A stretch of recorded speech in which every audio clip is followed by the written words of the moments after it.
ಸ್ನೇಹಿತರೆ, ದುಡ್ಡು ಉಳಿಸ್ಬೇಕು, ಬೆಳೆಸಬೇಕು ಅಂದ ತಕ್ಷಣ ನಮ್ಮ ತಲೆಗೆ ಮೊದಲು ಬರೋದೇನು? ಶೇರ್ ಮಾರ್ಕೆಟ್, ಮ್ಯೂಚುವಲ್ ಫಂಡ್ಸ್, ಅಥವಾ ಈಗಿನ ಯೂತ್ಸ್ ಕೆಲವರೆಲ್ಲ ಬಿದ್ದಿರೋ ಈ ಕ್ರಿಪ್ಟೋ ಕರೆನ್ಸಿ. ಆದರೆ ಸ್ನೇಹಿತರೆ, ಇವೆಲ್ಲ ಗ್ಯಾರಂಟೀಡ್ ಇನ್ಕಮ್ ಕೊಡೋದಿಲ್ಲ. ಫಿಕ್ಸೆಡ್, ನಿಮಗೆ ಪ್ರಾಮಿಸ್ ಮಾಡಿರೋ ರಿಟರ್ನ್ಸನ್ನು ಕೊಡಲ್ಲ. ಇವು ಸಿಕ್ಕಾಪಟ್ಟೆ ವೋಲಟೈಲ್. ಮಾರ್ಕೆಟ್ ಮೇಲಕ್ಕೆ ಹೋದಂಗೆ ಮೇಲೆ, ಕೆಳಕ್ಕೆ ಬಿದ್ದಂಗೆ ಕೆಳಗೆ, ಹಾರ್ತಾ ಬೀಳ್ತಾ ತುಂಬ ವೋಲಟೈಲ್ ಆಗಿ ತುಂಬ ಏರಿಳಿತಗಳೊಂದಿಗೆ ಮೂವ್ ಆಗುವಂಥ ಅಸೆಟ್ ಕ್ಲಾಸಸ್. ಹಾಗಿದ್ರೆ ಕಷ್ಟಪಟ್ಟು ದುಡಿದಿರೋ ದುಡ್ಡಿಗೆ ಗ್ಯಾರಂಟೀಡ್ ರಿಟರ್ನ್ಸ್ ಎಲ್ಲಿ ಸಿಗುತ್ತೆ? ಮುಂಚೆನೇ ಪ್ರಾಮಿಸ್ ಮಾಡಬೇಕು, ಇಷ್ಟು % ಕೊಡ್ತೀವಪ್ಪ ಅಂತ ಹೇಳಿ. ಆಮೇಲೆ ₹1 ಕೂಡ ಮೇಲೆ ಕೆಳಗೆ ಆಗಬಾರ್ದು. ಪ್ರಾಮಿಸ್ ಮಾಡಿರೋದನ್ನು ಟೈಮ್ ಮುಗಿದ ತಕ್ಷಣ ಗ್ಯಾರಂಟಿಯಾಗಿ ಕೊಡಬೇಕು. ಅದಕ್ಕೆ ಲೀಗಲ್ ಪ್ರೊಟೆಕ್ಷನ್ ಕೂಡ ಇರಬೇಕು. ಅಂತಹ ಆಪ್ಷನ್ ಯಾವುದಿದೆ? ಹಂಗೆ ಹುಡುಕಿದಾಗ ಸಿಗೋ ಏಕೈಕ ರಿಲಯಬಲ್ ಆಪ್ಷನ್ ಅಂದರೆ ಭಾರತದ ಬ್ಯಾಂಕ್ಗಳು ಆಫರ್ ಮಾಡೋ FDಗಳು. ಎಸ್, ಅದೇ FD, ಫಿಕ್ಸ್ಡ್ ಡೆಪಾಸಿಟ್. ಭಾರತೀಯರ ಅತ್ಯಂತ ಹಳೆಯ ಮತ್ತು ನಂಬಿಕಸ್ಥ ದುಡ್ಡು ಉಳಿಸಿ ಬೆಳೆಸೋ ಮಾಧ್ಯಮ, ತುಂಬಾ ಜನರ ಫೇವರೆಟ್. ಹಾಗಿದ್ರೆ ಈ FD ಅಸಲಿಗೆ ಹೇಗೆ ವರ್ಕ್ ಆಗುತ್ತೆ? ಇವತ್ತಿನ ಕಾಲಕ್ಕೆ ಇಷ್ಟೆಲ್ಲ ಆಪ್ಷನ್ಸ್ ಇರಬೇಕಾದ್ರೂ ಕೂಡ ತುಂಬಾ ಜನ FDಯನ್ನು ಯಾಕೆ ಪ್ರಿಫರ್ ಮಾಡ್ತಾರೆ? ಇಲ್ಲಿ ತುಂಬಾ ಜನ ಮಾಡೋ ದೊಡ್ಡ ಮಿಸ್ಟೇಕ್ಸ್ ಏನು? ಎಲ್ಲವನ್ನ ಡೀಟೇಲ್ ಆಗಿ ನಾವು ತಿಳ್ಕೊಳ್ತಾ ಹೋಗೋಣ ಸ್ನೇಹಿತರೆ. ಕಡೆ ತನಕ ಮಿಸ್ ಮಾಡಿದೆ ನೋಡಿ. 225 ಲಕ್ಷ ಕೋಟಿಯ ಮಾರ್ಕೆಟ್. ಸ್ನೇಹಿತರೆ, ಭಾರತದ FD ಮಾರ್ಕೆಟ್ನ ಒಟ್ಟು ಸೈಜ್ ಎಷ್ಟು ಅಂತ ಕೇಳಿದ್ರೆ ನಿಜಕ್ಕೂ ಒಂದ್ಸಲ ನೀವು ಹೌದಾ ಅಂತ ಹೇಳಿ ಆಶ್ಚರ್ಯ ಪಡ್ಬೋದು. ಡೇಟಾ ಪ್ರಕಾರ ಭಾರತದ ಬ್ಯಾಂಕ್ಗಳಲ್ಲಿರೋ FD ಡೆಪಾಸಿಟ್ಗಳ ಟೋಟಲ್ ವ್ಯಾಲ್ಯೂ, ಉಸಿರು ಬಿಗಿ ಹಿಡಿದುಕೊಂಡು ಕೇಳಿ ಸ್ನೇಹಿತರೆ, 225.23 ಲಕ್ಷ ಕೋಟಿ ರೂಪಾಯಿ. 225 ಲಕ್ಷ ಕೋಟಿಗೂ ಅಧಿಕ. ಇದರಲ್ಲಿ ಮತ್ತೊಂದು ಇಂಟ್ರೆಸ್ಟಿಂಗ್ ವಿಚಾರ ಇದೆ. ಅದೇನು ಅಂದರೆ, ಈ 225 ಲಕ್ಷ ಕೋಟಿಯಲ್ಲಿ 59.3% ದುಡ್ಡು ಬರೋದು, ಆಲ್ಮೋಸ್ಟ್ 60% ದುಡ್ಡು ಬರೋದು ಯಾವುದೋ ದೊಡ್ಡ ದೊಡ್ಡ ಸಂಸ್ಥೆಗಳಿಂದ, ಕಂಪನಿಗಳಿಂದ ಅಲ್ಲ, ಅಥವಾ ಶ್ರೀಮಂತರಿಂದ ಅಲ್ಲ. ಬದಲಾಗಿ ಇದು ನಿಮ್ಮಂಥ ಸಾಮಾನ್ಯ ಜನರಿಂದ. ಭಾರತದ ಕುಟುಂಬಗಳ ನಂಬರ್ 1 ಉಳಿತಾಯದ ವಿಧಾನ FD.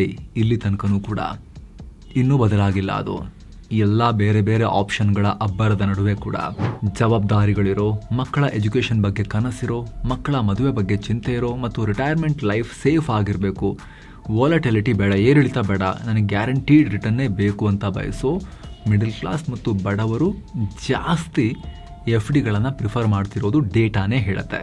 ಇಲ್ಲಿ FD ಸೈಲೆಂಟ್ ಆಗಿ ವರ್ಕ್ ಆಗ್ತಾ ಇರುತ್ತೆ. ಯಾರು ಜಾಸ್ತಿ ತಲೆ ಕೆಡಿಸ್ಕೊಳ್ಬೇಕಂತಿಲ್ಲ, ಬಿತ್ತಾ ಹೇಳ್ತಾ ಏನು ನೋಡ್ಬೇಕಂತಿಲ್ಲ. ಒಂದ್ಸಲ FD ಬುಕ್ ಆಯಿತು ಅಂದರೆ ಬ್ಯಾಂಕ್ನವರು ಅವರು ಹೇಳಿದ ಡೇಟ್ಗೆ ಇಂತಿಷ್ಟು ಬಡ್ಡಿಯೊಂದಿಗೆ ರಿಟರ್ನ್ ಕೊಡಲೇಬೇಕು. ಯುದ್ಧ ಆಗಲಿ, ಆಯಿಲ್ ಮಾರ್ಕೆಟ್ ಶಾಕ್ ಇರಲಿ, ಕೋವಿಡ್ ಬರಲಿ, ಏನೂ ಮ್ಯಾಟರ್ ಆಗಲ್ಲ ಇದಕ್ಕೆ. ಯಾಕಂದ್ರೆ ಇದು ಮಾರ್ಕೆಟ್ ಲಿಂಕೇ ಅಲ್ಲ, ಬ್ಯಾಂಕ್ ತಾನು ಪ್ರಾಮಿಸ್ ಮಾಡಿರೋ ಬಡ್ಡಿಯನ್ನು ಕೊಡೋ ಸಿಂಪಲ್ ಟೂಲ್ ಇದು. FD ಹೇಗೆ ವರ್ಕ್ ಆಗುತ್ತೆ? ಸ್ನೇಹಿತರೆ, ನಿಮ್ಮ ಹತ್ರ ಒಂದು ಲಮ್ಸಮ್ ಅಮೌಂಟ್ ಇದೆ ಅಂತ ಅನ್ಕೊಳ್ಳಿ. ವರ್ಷದ ಬೋನಸ್ ಆಗಿರ್ಬೋದು, ಏನೋ ಸೇಲ್ ಮಾಡಿದ ಒಂದಷ್ಟು ಹಣ ಬಂದಿರ್ಬೋದು. ನಿಮಗೇನೀಗ ಅರ್ಜೆಂಟ್ ಇರಲ್ಲ, ಯಾವುದೇ ಅಂತ ದೊಡ್ಡ ಪ್ಲ್ಯಾನ್ ಕೂಡ ಇಲ್ಲ. ಬಟ್ ಫ್ಯೂಚರ್ನಲ್ಲಿ ಏನೋ ಒಂದು ಪ್ಲಾನ್ ಇರುತ್ತೆ. ಅದಕ್ಕೆ ನಿಮ್ಮ ಹಣವನ್ನು ಸೇಫಾಗಿ ಬೆಳೆಸಬೇಕು ಅಂತ ಅಂದ್ಕೊಳ್ತೀರಾ. ಅದೇ ಹಣವನ್ನು ನೀವು ನಿಮ್ಮ ಸೇವಿಂಗ್ಸ್ ಅಕೌಂಟ್ನಲ್ಲಿ ಹಾಗೆ ಬಿಟ್ಟರೆ ಏನಾಗುತ್ತೆ? ಬ್ಯಾಂಕ್ ನಿಮಗೆ ಕೇವಲ 2.5% ಅಥವಾ 3% ಬಡ್ಡಿ ಕೊಡುತ್ತೆ. ಸೊ ಅದಕ್ಕೆ ಬದಲಾಗಿ ನೀವು ಬ್ಯಾಂಕಿಗೆ ಹೋಗಿ ನೋಡಿ, ಈ 2 ಅಥವಾ 3 ಲಕ್ಷ ರೂಪಾಯಿಯನ್ನು ಮುಂದಿನ 3 ವರ್ಷ ಅಥವಾ 5 ವರ್ಷ ನಿಮ್ಮ ಹತ್ರ ಫಿಕ್ಸ್ಡ್ ಆಗಿ ಇಟ್ಕೊಳ್ಳಿ. ಇದನ್ನು ನಾನು ಟಚ್ ಮಾಡಲ್ಲ ಅಂತ ಅಗ್ರಿಮೆಂಟ್ ಮಾಡ್ಕೊತೀರಾ. ಆಗ ಬ್ಯಾಂಕ್ ನಿಮ್ಮ ಹಣವನ್ನು ತಗೊಂಡು ನಿಮಗೊಂದಷ್ಟು ಪ್ರಾಮಿಸ್ ಮಾಡುತ್ತೆ, ಎಷ್ಟು ಬಡ್ಡಿ ಕೊಡ್ತೀವಿ ಅಂತ. ಆಮೇಲೆ ಆ ದುಡ್ಡಿನ ಅವಶ್ಯಕತೆ ಇರೋ, ದುಡ್ಡು ಇಡೋರಲ್ಲ, ದುಡ್ಡನ್ನು ಬ್ಯಾಂಕ್ ಹತ್ರ ತಗೊಂಡು ಹೋಗೋಕ್ಕೆ ಸಾಲ ಕೆಳಗೆ ಬರ್ತಾರಲ್ಲ, ಅವರಿಗೆ ಹೋಮ್ ಲೋನು, ಕಾರ್ ಲೋನ್ ಅಥವಾ ಪರ್ಸ್ನಲ್ ಲೋನು ಆ ರೀತಿ ಕೊಡ್ತಾರೆ. ಅವರ ಮರುಪಾವತಿ ಸಾಮರ್ಥ್ಯ ನೋಡಿಕೊಂಡು ಅವ್ರಿಗೆ ಬಡ್ಡಿ ಹಾಕಿಬಿಟ್ಟು ಕೊಡ್ತಾರೆ. ಅವರಿಂದ 8, 9, 10, 12 ಈ ರೀತಿ % ಲೆಕ್ಕದಲ್ಲಿ ಬಡ್ಡಿಯನ್ನು ವಸೂಲಿ ಮಾಡ್ತಾರೆ. ಆ ದುಡ್ಡಲ್ಲಿ, ಅಂದರೆ ಬಡ್ಡಿ ವಸೂಲಿ ಮಾಡಿರೋ ದುಡ್ಡಲ್ಲಿ ನಿಮಗೆ ನಿಮ್ಮ ಶೇರನ್ನು ಕೊಡ್ತಾರೆ, ಫಿಕ್ಸೆಡ್ ಬಡ್ಡಿಯನ್ನು 6, 7, 8%. ಇವಾಗ ಭಾರತದಲ್ಲಿ 8%ಗೂ ಅಧಿಕ ಬಡ್ಡಿಯನ್ನು ಕೊಡ್ತಿರೋ ಬ್ಯಾಂಕ್ಗಳಿದಾವೆ ಇವಾಗಲೂ ಕೂಡ. ಅದು ಹೇಗೆ ಹುಡುಕಬೇಕಂತ ನಿಮಗೆ ಆಮೇಲೆ ಹೇಳ್ತೀವಿ ನಾವು.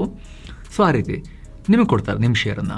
ಉಳಿದಿರೋ ದುಡ್ಡಿದೆಯಲ್ಲ ಮಧ್ಯದಲ್ಲಿ, ಸಾಲ ಬ್ಯಾಂಕಲ್ಲಿ ತಗೊಂಡವರು ಕಟ್ಟೋ ಬಡ್ಡಿ ಮತ್ತು ನಿಮಗೆ ಡೆಪಾಸಿಟ್ ಇಟ್ಟವ್ರಿಗೆ ಬ್ಯಾಂಕ್ ನಿಮಗೆ ಕೊಡೋ ಬಡ್ಡಿ ನಡುವಿನ ವ್ಯತ್ಯಾಸ ಇದೆಯಲ್ಲ, ಆ 2%, 3% ಅದು ಅವರ ಸ್ಪ್ರೆಡ್. ಅದು ಬ್ಯಾಂಕ್ನ ನಡೆಸೋಕೆ, ಅವ್ರ ಲಾಭ, ಅವರ ಎಂಪ್ಲಾಯಿ ಖರ್ಚು, ಅದಕ್ಕೆ ಅದು ಹೋಗುತ್ತೆ. ಸೊ ಈ ರೀತಿ ವರ್ಕ್ ಆಗುತ್ತೆ ಸಿಂಪಲ್ ಆಗಿ ಹೇಳಬೇಕು ಅಂದರೆ ಬ್ಯಾಂಕಿಂಗ್ ಸಿಸ್ಟಮ್ ಅಥವಾ FDS ಸಿಸ್ಟಮ್ ಅಂತ ಅಂದ್ಕೊಳ್ಳಿ. ನಿಮ್ಮದು ಮೆಚುರಿಟಿ ಬಂದಾಗ, ನಿಮ್ಮ FD ಮುಗಿಯೋ ಟೈಮ್ ಬಂದಾಗ ಬ್ಯಾಂಕ್ ನಿಮಗೆ ಮಾತು ಕೊಟ್ಟ ರೀತಿಯಲ್ಲಿ ನಿಮ್ಮ ಅಸಲು ಬಡ್ಡಿ ಎಲ್ಲ ಸೇರಿಬಿಟ್ಟು ಕೊಡಲೇಬೇಕು. ಆದರೆ ಇಷ್ಟು ಸಿಂಪಲ್ ಮತ್ತು ಸೇಫ್ ಆಗಿರೋ FD ವಿಚಾರದಲ್ಲೂ ಕೂಡ ಜನರು ಕೆಲವೊಂದಷ್ಟು ತಪ್ಪುಗಳನ್ನು ಮಾಡ್ತಾರೆ. ಅದರಿಂದ ಜನರಿಗೆ ಸಿಗೋ ರಿಟರ್ನ್ ಕೂಡ ಕಮ್ಮಿ ಆಗುತ್ತೆ, ಸಾವಿರಾರು ರೂಪಾಯಿ ಲೆಕ್ಕದಲ್ಲಿ. ಹಾಗೂ ಅಮೌಂಟ್ ದೊಡ್ಡ ಆಗಿದ್ರೆ ಒಂದು ವೇಳೆ ಲಕ್ಷಾಂತರ ರೂಪಾಯಿ ಲೆಕ್ಕದಲ್ಲಿ ಕಮ್ಮಿ ಸಿಗ್ಬೋದು. ಯಾವ ಮಿಸ್ಟೇಕ್ಸ್ ಅವು? ಮೊದಲನೇದು ದಿ ಲೇಜಿ ಟ್ಯಾಕ್ಸ್. ಅಂದರೆ FD ಮಾಡಬೇಕಾದ್ರೆ ಬಡ್ಡಿ ದರಗಳನ್ನು ಕಂಪೇರ್ ಮಾಡಲ್ಲ, ಚೆಕ್ ಮಾಡಲ್ಲ. ನಮ್ಮ ಸ್ಯಾಲ್ರಿ ಅಕೌಂಟ್ ಇದೆ, ಪಕ್ಕದಲ್ಲಿ ಮನೆ ಪಕ್ಕದಲ್ಲಿ ಬ್ಯಾಂಕ್ ಇದೆ ಅಂತೆಲ್ಲ ಅಂದ್ಕೊಂಡು ಅಲ್ಲಿ ಹೋಗಿ ಅವ್ರು ಹೇಳಿದ ಬಡ್ಡಿಗೆ FD ಇಟ್ಟು ಬಂದ್ಬಿಡ್ತಾರೆ ತುಂಬ ಜನ. ಭಾರತದಲ್ಲಿ ಯಾವ ಬ್ಯಾಂಕ್ ಹೈಯೆಸ್ಟ್ ಇಂಟ್ರೆಸ್ಟ್ ರೇಟ್ ಕೊಡ್ತಾ ಇದೆ ಅಂತೇಳಿ ಚೆಕ್ ಮಾಡೋದಿಲ್ಲ. ಇನ್ನು ಎರಡನೇ ತಪ್ಪು, ಪೂರ್ತಿ ದುಡ್ಡನ್ನು 10 ಲಕ್ಷ ರೂಪಾಯಿ 20 ಲಕ್ಷ ರೂಪಾಯಿ ಎಲ್ಲ ದುಡ್ಡನ್ನು ಒಂದೇ ಬ್ಯಾಂಕ್ನಲ್ಲಿ ಒಂದೇ FDಲಿ ಹಾಕಿಬಿಡೋದು. ಇದು ದೊಡ್ಡ ಮಿಸ್ಟೇಕ್. ಯಾಕಂದರೆ ಇಲ್ಲಿ ನೀವು RBIನ DACGCಯ ರೂಲ್ಸ್ ಬಗ್ಗೆ ತಿಳ್ಕೊಂಡಿರಬೇಕು ಸ್ನೇಹಿತರೆ. DACGC ಅಂದರೆ deposit insurance and credit guarantee corporation, Bharat ಸರ್ಕಾರ ತಂದಿರೋ ಯೋಜನೆ ಇದು. ಇದರ ರೂಲ್ಸ್ ಪ್ರಕಾರ ಒಂದು ವೇಳೆ ನೀವು ಹಣ ಇಟ್ಟಿರೋ ಬ್ಯಾಂಕ್ ಮುಳುಗಡೆಯಾದರೆ ಅಥವಾ ಬ್ಯಾಂಕ್ ದಿವಾಳಿ ಆದರೆ ನಿಮಗೆ ಗರಿಷ್ಠ 5 ಲಕ್ಷ ರೂಪಾಯಿವರೆಗೆ ಮಾತ್ರ ಇನ್ಶೂರೆನ್ಸ್ನ ಕವರೇಜ್ ಸಿಗುತ್ತೆ. ಅಂದರೆ ನಿಮ್ಮ ಮೊದಲ ರೂಪಾಯಿನಿಂದ 5 ಲಕ್ಷ ರೂಪಾಯಿ ತನಕದ ದುಡ್ಡಿಗೆ ನಿಮ್ಮ ಬ್ಯಾಂಕಲ್ಲಿ FD ಇರಲಿ, ಸೇವಿಂಗ್ಸ್ ಅಕೌಂಟ್ ಇರಲಿ, ಯಾವುದೇ ಇರಲಿ, ಮೊದಲ ರೂಪಾಯಿಯಿಂದ 5 ಲಕ್ಷ ರೂಪಾಯಿ ತನಕ RBIನ DACGCನವರೇ ಗ್ಯಾರಂಟಿ. ಬ್ಯಾಂಕ್ ಮುಳುಗಿದ್ರೂ ಕೂಡ ಅವ್ರು ನಿಮಗೆ 5 ಲಕ್ಷ ರೂಪಾಯಿ ಕೊಡಬೇಕು. ಹಾಗಿರಬೇಕಾದ್ರೆ 20 ಲಕ್ಷ ದುಡ್ಡನ್ನು ಒಂದೇ ಬ್ಯಾಂಕ್ ಅಕೌಂಟ್ನಲ್ಲಿ ಒಂದೇ FD ಮಾಡಿಟ್ರೆ ಇನ್ ಕೇಸ್ ಅಂತ ಯಾಕೆ ಹೇಳ್ತಿದ್ದೀವಿ ಅಂದರೆ ಭಾರತದಲ್ಲಿ ಬ್ಯಾಂಕ್ಗಳು ಮುಳುಗೋದು ಅಥವಾ ಜಗತ್ತಲ್ಲಿ ಬ್ಯಾಂಕ್ಗಳು ಮುಳುಗೋದು ಅಪರೂಪದ ವಿದ್ಯಮಾನ. ಯಾಕಂದರೆ ಎಲ್ಲ ಡೆಮೋಕ್ರಸಿಗಳಲ್ಲಿ, ಎಲ್ಲ ಸ್ವಲ್ಪ ಸಾಮರ್ಥ್ಯ ಇರೋ ರಾಷ್ಟ್ರಗಳಲ್ಲಿ ಈ ಬ್ಯಾಂಕಿಂಗ್ ಅನ್ನೋದು ಸಿಕ್ಕಾಪಟ್ಟೆ ರೆಗ್ಯುಲೇಟೆಡ್. RBI ಎಲ್ಲವನ್ನು ಅವರೇ ನಿಯಂತ್ರಣ ಮಾಡ್ತಾರೆ. ರೂಲ್ಸ್ ಇರುತ್ತೆ, ಫ್ರೇಮ್ವರ್ಕ್ ಇರುತ್ತೆ, ಬ್ಯಾಂಕ್ಗಳು ಅದರ ಅಡಿಯಲ್ಲೇ ಆಟ ಆಡಬೇಕಾಗಿರುತ್ತೆ. ಹಾಗಾಗಿ ಇನ್ ಕೇಸ್ ಅಂತ ಹೇಳ್ತಿದ್ದೀವಿ. ಇನ್ ಕೇಸ್ ಯಾವುದಾದ್ರೂ ಬ್ಯಾಂಕ್ ಮುಳುಗಿದರೆ ಆಗ ನೀವು ಒಂದು ವೇಳೆ 20 ಲಕ್ಷ ಅಲ್ಲಿಟ್ಟಿದ್ರೆ ನಿಮಗೆ 5 ಲಕ್ಷಕ್ಕಷ್ಟೇ ಅವರು ರಿಟರ್ನ್ ಕೊಡೋದು. ಉಳಿದಿದ್ದು 15 ಲಕ್ಷಕ್ಕೆ ಯಾವುದೇ ಸೇಫ್ಟಿ ನೆಟ್ ಇರೋದಿಲ್ಲ, ಗ್ಯಾರಂಟಿ ಇರೋದಿಲ್ಲ. ಆದರೆ ಸ್ನೇಹಿತರೆ, ನೀವು ಸಿಂಪಲ್ ಆಗಿ ಅದೇ 20 ಲಕ್ಷ ದುಡ್ಡನ್ನು 4 ಡಿಫ್ರೆಂಟ್ ಬ್ಯಾಂಕಲ್ಲಿ 5-5 ಲಕ್ಷದ 4 FD ಬೇರೆ ಬೇರೆ ಬ್ಯಾಂಕಲ್ಲಿ ಇಟ್ಟಿದ್ರೆ ಆವಾಗ ಅಷ್ಟು ದುಡ್ಡಿಗೂ 5 ಲಕ್ಷ ರೂಪಾಯಿ ತನಕ ಸಪ್ರೇಟಾಗಿ RBIನ DACGCನ ಕವರೇಜ್ ಬಂದುಬಿಡುತ್ತೆ. ಆ 4 ಬ್ಯಾಂಕ್ ಒಂದು ವೇಳೆ ಮುಳುಗಿದ್ರೂ ಕೂಡ ಚಾನ್ಸಸ್ ತುಂಬ ಕಮ್ಮಿ ಆ ಥರ ಆಗೋದು. ಆದರೂ ಕೂಡ ಆವಾಗ ಆ 5-5 ಲಕ್ಷದ 4 ಬ್ಯಾಂಕಲ್ಲಿ ಡಿಫ್ರೆಂಟ್ ಬ್ಯಾಂಕಲ್ಲಿ ಇರೋದ್ರಿಂದ ಅಷ್ಟಕ್ಕೂ ಕೂಡ RBIನ DACGCನ ಗ್ಯಾರಂಟಿ ಸಿಕ್ಕಿರುತ್ತೆ. ನಿಮ್ಮ 1 ರೂಪಾಯಿ ಕೂಡ ಹೋಗಲ್ಲ. ಅದು ಹೆಂಗೆ ಮಾಡೋದು ಈಸಿಯಾಗಿ? ಅದಕ್ಕೆ ನೀವು ಸ್ಟೇಬಲ್ ಮನಿ ಆ್ಯಪನ್ನು ಯೂಸ್ ಮಾಡ್ಬೋದು. ಅದು ಹೇಗೆ ಅಂತ ನಿಮಗೆ ಆಮೇಲೆ ಎಕ್ಸ್ಪ್ಲೇನ್ ಮಾಡ್ತೀವಿ. ಈಗ ನಿಮಗೊಂದು ಸಣ್ಣ ಲೆಕ್ಕಾಚಾರ ತೋರಿಸ್ತೀವಿ ನೋಡಿ. ಈ FD ಲಾಸ್ ಕ್ಯಾಲ್ಕುಲೇಟರ್ ಗಮನಿಸಿ. ಇದರ ಹೆಸರೇ FD ಲಾಸ್ ಕ್ಯಾಲ್ಕುಲೇಟರ್ ಅಂತ. ನೀವು 10 ಲಕ್ಷ ರೂಪಾಯಿ ಹಣವನ್ನು 5 ವರ್ಷಗಳ ಕಾಲ FD ಮಾಡ್ತೀರಾ ಅಂತ ಇಟ್ಕೊಳ್ಳಿ. ಒಂದು ವೇಳೆ ನೀವು ಕಮ್ಮಿ ಬಡ್ಡಿ ಕೊಡೋ ಬ್ಯಾಂಕ್ ಆಯ್ಕೆ ಮಾಡಿ 5.5%ಗೆ FD ಮಾಡಿದ್ರೆ 5 ವರ್ಷದ ನಂತರ ಆ ಹಣ ಸುಮಾರು 13,15,000 ಆಗುತ್ತೆ. ಅದೇ ನೀವು ಹೈಯೆಸ್ಟ್ ಇಂಟ್ರೆಸ್ಟ್ ರೇಟ್ ರೈಟ್ ನಾವು 8.5% ತನಕ ಬಡ್ಡಿ ಕೊಡೋ ಬ್ಯಾಂಕ್ಗಳು ಸ್ಟೇಬಲ್ ಮನಿಯಲ್ಲಿವೆ. ಸೊ ನೀವು ಒಂದು ವೇಳೆ ಹೈಯೆಸ್ಟ್ ಇಂಟ್ರೆಸ್ಟ್ ರೇಟನ್ನೇ ಲಾಕ್ ಮಾಡಿ 8.5% ತನಕ ಇಂಟ್ರೆಸ್ಟನ್ನು ಲಾಕ್ ಮಾಡಿಕೊಂಡು ಅದೇ 10 ಲಕ್ಷ ರೂಪಾಯಿ ಡೆಪಾಸಿಟ್ ಇಟ್ಟರೆ 5 ವರ್ಷದ ನಂತರ ಆ ಹಣ ಬರೋಬ್ಬರಿ 15,22,000 ರೂಪಾಯಿ ಆಗುತ್ತೆ. ಡಿಫ್ರೆನ್ಸ್ ನೋಡಿ. ಜಸ್ಟ್ ನೀವು ಕಮ್ಮಿ ಇಂಟ್ರೆಸ್ಟ್ ರೇಟ್ ಇರೋ ಬ್ಯಾಂಕಲ್ಲಿ ಇಟ್ಟಿದ್ದಕ್ಕೆ 2 ಲಕ್ಷ ರೂಪಾಯಿಗೂ ಅಧಿಕ ಲಾಸ್ ನಿಮಗಾಗುತ್ತೆ. ಅದೇ ಹೈಯೆಸ್ಟ್ ಇಂಟ್ರೆಸ್ಟ್ ರೇಟ್ ಇರೋ ಬ್ಯಾಂಕಲ್ಲಿ ನೀವು ಇಟ್ಟರೆ 2 ಲಕ್ಷ ರೂಪಾಯಿಗೂ ಅಧಿಕ ದುಡ್ಡು ನಿಮಗೆ ಎಕ್ಸ್ಟ್ರಾ ಸಿಗುತ್ತೆ. ಎಸ್ ಸ್ನೇಹಿತರೆ, ಹೈಯೆಸ್ಟ್ ಇಂಟ್ರೆಸ್ಟ್ ರೇಟ್ ಕೊಡೋ ಬ್ಯಾಂಕ್ಗಳನ್ನು ಒಂದೇ ಕಡೆ ಕಂಪೇರ್ ಮಾಡಿ ಡಿಸೈಡ್ ಮಾಡೋದು ಹೇಗೆ? 4 ಬೇರೆ ಬೇರೆ ಬ್ಯಾಂಕ್ಗಳಲ್ಲಿ FD ಮಾಡಬೇಕು, ಎಲ್ಲದಕ್ಕೂ ಕವರೇಜ್ ಬರಬೇಕು, 1 ರೂಪಾಯಿ ಕೂಡ ನಿಮ್ಮದು ರಿಸ್ಕಲ್ಲಿ ಇರಬಾರ್ದು FDಗಳಲ್ಲೂ ಕೂಡ ಅಂತ ಹೇಳಿದ್ರೆ ಹೇಗೆ ಮಾಡೋದು? 4 ಡಿಫ್ರೆಂಟ್ ಬ್ಯಾಂಕಿಗೆ ಹೋಗ್ಬಿಟ್ಟು ಅಲ್ಲಾಡ್ಬಿಟ್ಟು ಅಕೌಂಟ್ ಓಪನ್ ಮಾಡಿ FD ಇಡಬೇಕಾ? ಈಗೆಲ್ಲ ಸ್ಮಾರ್ಟ್ ಸೊಲ್ಯೂಷನ್ಸ್ ಇದಾವೆ. ಎಲ್ಲಾ ಬ್ಯಾಂಕ್ಗಳನ್ನ ಒಂದೇ ವೇದಿಕೆಗೆ ತಂದು FDಗಳನ್ನ ಆಫರ್ ಮಾಡೋ ಪ್ಲಾಟ್ಫಾರ್ಮ್ಸ್ ಇದಾವೆ. ಈಗ ಅದರಲ್ಲಿ ಸ್ಟೇಬಲ್ ಮನಿ ಕೂಡ ಒಂದು. ಇನ್ಫ್ಯಾಕ್ಟ್ ಸ್ಟೇಬಲ್ ಮನಿ ಇದರಲ್ಲಿ ಪಯನಿಯರ್. ಈ ಫಿಕ್ಸ್ಡ್ ಇನ್ಕಮ್ ಇನ್ಸ್ಟ್ರೂಮೆಂಟ್ಗಳನ್ನ ಒಂದೇ ಪ್ಲಾಟ್ಫಾರ್ಮಿಗೆ ತಂದು ಗ್ರಾಹಕರಿಗೆ ಆಫರ್ ಮಾಡ್ತಾ ಇರೋ ಪ್ಲಾಟ್ಫಾರ್ಮ್ಸ್ ಅಲ್ಲಿ ನೀವು ಸ್ಟೇಬಲ್ ಮನಿ ಆಪ್ ನಲ್ಲಿ ಮಾರ್ಕೆಟ್ ನಲ್ಲಿರೋ ಎಲ್ಲಾ ಪ್ರಮುಖ ಬ್ಯಾಂಕ್ಗಳ ಇಂಟ್ರೆಸ್ಟ್ ರೇಟ್ ಅನ್ನ ನಿಮ್ಮ ಕಣ್ಣ ಮುಂದೆನೆ ಕಂಪೇರ್ ಮಾಡಬಹುದು. ಯಾವ ಬ್ಯಾಂಕ್ನಲ್ಲಿ ಹೈಯೆಸ್ಟ್ ಬಡ್ಡಿ ಸಿಗ್ತಾ ಇದೆ ಅಂತ ನೀವು ಆ್ಯಪ್ನಲ್ಲಿ ಈಸಿಯಾಗಿ ಕಂಪೇರ್ ಮಾಡ್ಬೋದು. ಇಲ್ಲಿ ಸದ್ಯಕ್ಕೆ 8.5% ತನಕ ಬಡ್ಡಿ ಆಫರ್ ಮಾಡ್ತಿರೋ ಬ್ಯಾಂಕ್ಗಳು ಕೂಡ ಇದಾವೆ. ಇದರ ದೊಡ್ಡ ಫೀಚರ್ ಏನು ಅಂದರೆ ನೀವು ಬೇರೆ ಬೇರೆ ಬ್ಯಾಂಕ್ಗಳಲ್ಲಿ FD ಮಾಡೋಕೆ ಡಿಫ್ರೆಂಟ್ ಬ್ಯಾಂಕ್ಗಳಿಗೆ ಅಲಿಯುವ ಅವಶ್ಯಕತೆ ಇಲ್ಲ. ಅಕೌಂಟ್ ಓಪನ್ ಮಾಡಿಕೊಂಡು ಈ ಒಂದೇ ಆ್ಯಪ್ನಲ್ಲಿ ಒಂದೇ KYC ಮುಖಾಂತರ ಮಲ್ಟಿಪಲ್ ಬ್ಯಾಂಕ್ಗಳಲ್ಲಿ ನೀವು FD ಮಾಡ್ಬೋದು. ಸ್ಟೇಬಲ್ ಮನಿಯಲ್ಲಿ ಸದ್ಯಕ್ಕೆ 11ಕ್ಕೂ ಅಧಿಕ RBI ಮಾನ್ಯತೆ ಪಡೆದ ಬ್ಯಾಂಕ್ಗಳಲ್ಲಿ ನೀವು FDಯನ್ನು ಓಪನ್ ಮಾಡೋಕೆ ಅವಕಾಶ ಇದೆ.